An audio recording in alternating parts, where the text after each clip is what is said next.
هل يمكن أن تكون هناك قبة سحرية حمت فرنسا من الهزيمة؟ أسطورة غامضة تتداولها الحكايات، قبة مسروقة من صعيد مصر تستقر اليوم في باريس وتقال عنها أقاويل عجيبة.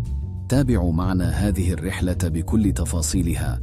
اليوم سنبحر في رحلة مدهشة داخل قطعة أثرية فريدة يتداول الناس اسمها على أنها قبة سحرية تحمي فرنسا وجعلتها قوة لا تقهر، لكننا سنكشف حقيقتها كما لم يفعل أحد من قبل.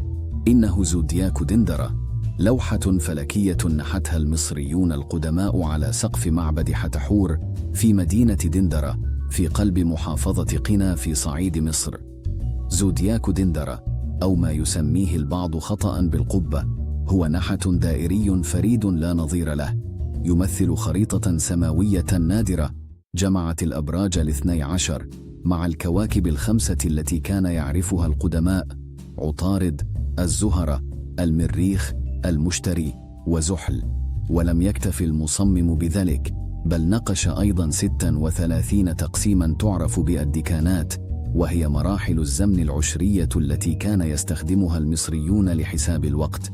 وفي داخل الزودياك نجد تصويرا دقيقا لكسوف شمسي وآخر قمري في دلالة على عمق معرفتهم الفلكية.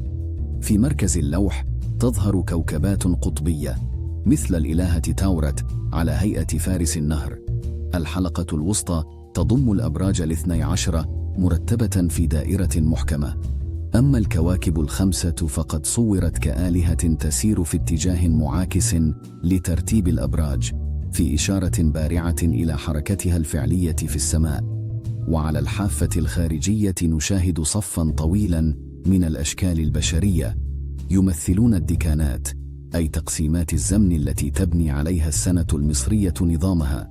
كل ذلك محاط برسوم توحي بامتداد الكون، وقد يكون من بينها أقدم تصوير لمجرة درب التبانة.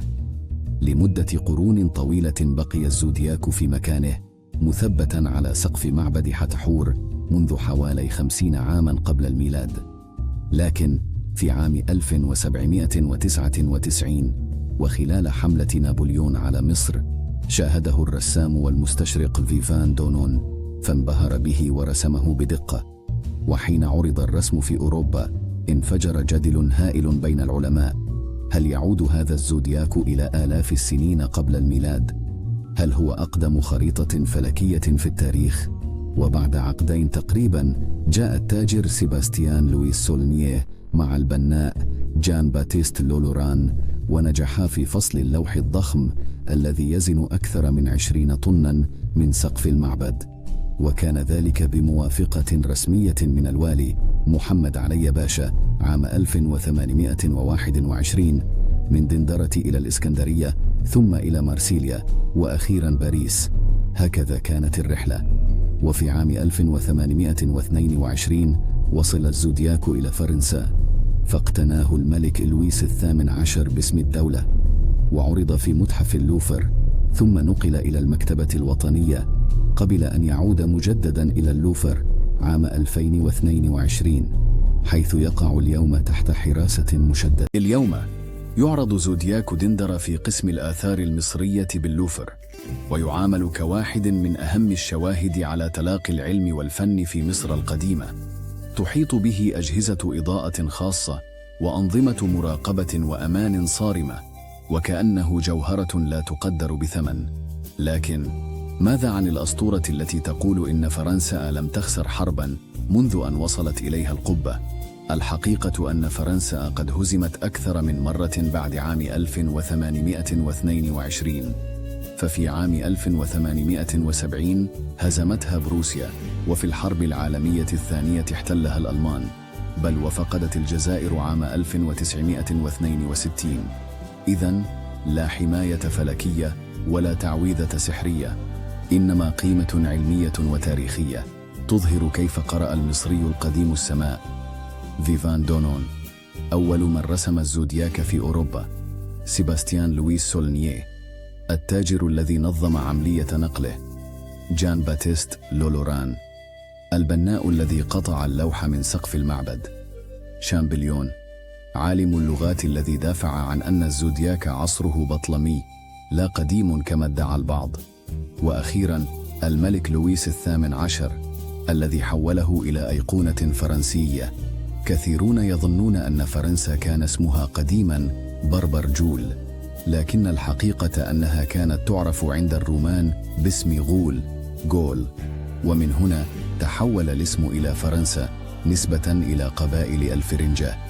في مطلع القرن ال19 كان بيع الآثار شائعاً ومقبولاً رسمياً، بل إن محمد علي نفسه منح فرماناً بخروج زودياك دندرة، لكنه سرعان ما أدرك قيمة التراث، فابتداء من عام 1835 أصبح أكثر صرامة في منع نهب الآثار، وكانت تلك البذرة الأولى لحماية الموروث المصري.